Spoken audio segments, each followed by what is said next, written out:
Assalamualaikum warahmatullahi wabarakatuh. Perkenalkan, nama saya Putri Ayu Lestari. Di sini saya akan menjelaskan tentang siklus hidrologi, karakteristik dan dinamika perairan laut, dan juga persebaran dan pemanfaatan biota laut. Langsung saja ke materi yang pertama, yaitu siklus hidrologi. Siklus hidrologi merupakan siklus atau sirkulasi air yang berasal dari bumi, kemudian menuju ke atmosfer dan kembali lagi ke bumi yang berlangsung secara terus-menerus. Nah, di sini ada gambar dari siklus hidrologi yang dimulai dari proses evaporasi. Evaporasi merupakan penguapan air dari permukaan bumi, baik yang berasal dari perairan darat maupun perairan laut. Proses ini mengubah air dari wujud cair ke gas. Kemudian ada transpirasi. Transpirasi adalah air yang menguap dari tubuh tumbuhan melalui permukaan daun. Transpirasi juga diartikan sebagai air hujan yang tertahan pada daun dan menguap. Kemudian ada evapotranspirasi. Proses penguapan air yang berasal dari gabungan evaporasi dan transpirasi. Kemudian ada presipitasi. Presipitasi yaitu proses turunnya titik-titik air dari awan karena sudah mencapai titik jenuh. Titik air yang turun ini disebut hujan, dapat berupa air atau salju. Kemudian ada infiltrasi. Nah, infiltrasi adalah proses pergerakan atau peresapan air hujan ke dalam tanah. Kemudian ada runoff, yaitu air hujan yang tidak dapat meresap ke dalam tanah sehingga mengalir di atas permukaan tanah. Nah, di sini ada macam-macam dari siklus hidrologi. Yang pertama ada siklus hidrologi pendek, siklus hidrologi sedang, dan siklus hidrologi panjang. Nah, di sini ada gambar dari siklus hidrologi pendek. Siklus pendek bermula dari menguapnya air laut ke atmosfer, kemudian mengalami kondensasi yang akan membentuk awan. Nah, awan ini akan mengalami titik jenuh, kemudian turunlah hujan di atas laut. Kemudian ada siklus sedang. Siklus sedang diawali dengan menguapnya air laut, kemudian terkondensasi dan tertiup angin ke daratan, sehingga turun hujan di daratan. Nah, di sini ada gambar dari siklus panjang, yang diawali dengan air laut menguap dan mengalami kondensasi. Kemudian awan terbawa angin ke daratan dan akan bergabung dengan uap air yang berasal dari darat. Kemudian awan mengalami kejenuhan, terjadilah hujan salju atau hujan es. Nah, hujan salju atau es menyebabkan terjadinya gumpalan-gumpalan es di pegunungan. Gaya gravitasi mendorong gumpalan tersebut ke daerah yang lebih rendah. Fenomena ini disebut dengan gletser. Nah, di sini ada karakteristik dan dinamika perairan laut.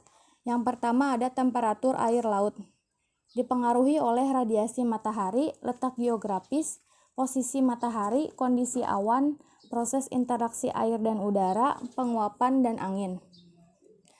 Temperatur di permukaan laut berubah-ubah dan di bawah permukaan laut lebih stabil.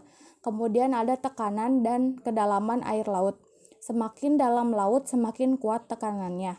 Hukum yang menyatakan kondisi ini adalah hukum hidrostatis. Setiap penurunan 10 meter, tekanan bertambah 1 atmosfer. Oleh karena itu, para penyelam tidak kuat menyelam lebih lama di laut dalam. Kemudian ada salinitas air laut. Salinitas adalah jumlah kadar garam yang terkandung dalam tiap 1 kg air laut. Salinitas normal air laut adalah 35%. 3 sumber utama garam di perairan laut berasal dari pelapukan di daratan, gas-gas vulkanik, dan sirkulasi lubang hidrotermal dan dari lautan bagian dalam. Kemudian ada warna air laut. Warna biru pada air laut berasal dari pembiasan cahaya matahari. Gelombang cahaya biru dari sinar matahari lambat untuk menyerap ke dalam air. Gelombang cahaya dapat menembus kedalaman lebih dari 20 meter. Hal ini menyebabkan perairan laut seolah-olah berwarna biru. Kemudian ada morfologi dasar laut. Bentuk permukaan bumi beraneka ragam, seperti pegunungan, lembah, dan daratan. Begitu pula yang ada di laut. Morfologi dasar laut seperti halnya di daratan. Jika air dikeringkan, akan terlihat relief dasar laut. Kemudian ada dinamika perairan laut. Yang pertama ada gelombang. Gelombang adalah gerakan naik turunnya air laut secara periodik yang digerakkan oleh angin. Nah, angin yang bertiup akan menggesek permukaan air dan menghasilkan energi berbentuk gelombang. Kuat dan lemahnya gelombang dipengaruhi oleh angin. Yang kedua ada arus laut. Adalah gerakan air laut yang memiliki arah tetap dan teratur dalam cakupan luas. Sebagian besar arus laut berupa gerakan horizontal dan sebagian kecil berupa gerakan vertikal. Kemudian ada pasang surut. Kecenderungan air laut mengalami kenaikan dan penurunan akibat gaya gravitasi bulan. Pasang surut terjadi pada bulan purnama dan perbani. Nah, di sini ada persebaran dan pemanfaatan biota laut. Yang pertama ada ikan. Ikan merupakan sumber daya alam yang melimpah di Indonesia. Sekitar 70% wilayah Indonesia berupa perairan laut.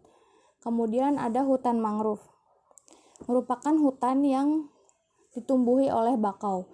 Akarnya merambat di permukaan tanah dan kecil, daunnya kecil, rimbun, dan tumbuh di area pasang surut. Fungsi pohon bakau adalah mencegah abrasi dan gelombang tsunami. Tempat tinggal ikan dan udang payau, dan masih banyak lagi fungsi dari hutan bakau. Kemudian ada mutiara. Mutiara merupakan hasil laut yang memiliki nilai ekonomi tinggi. Indonesia merupakan negara yang memiliki potensi mutiara berkualitas dan dikenal oleh dunia internasional. Sekian presentasi dari saya. Kurang lebihnya mohon maaf. Wassalamualaikum warahmatullahi wabarakatuh.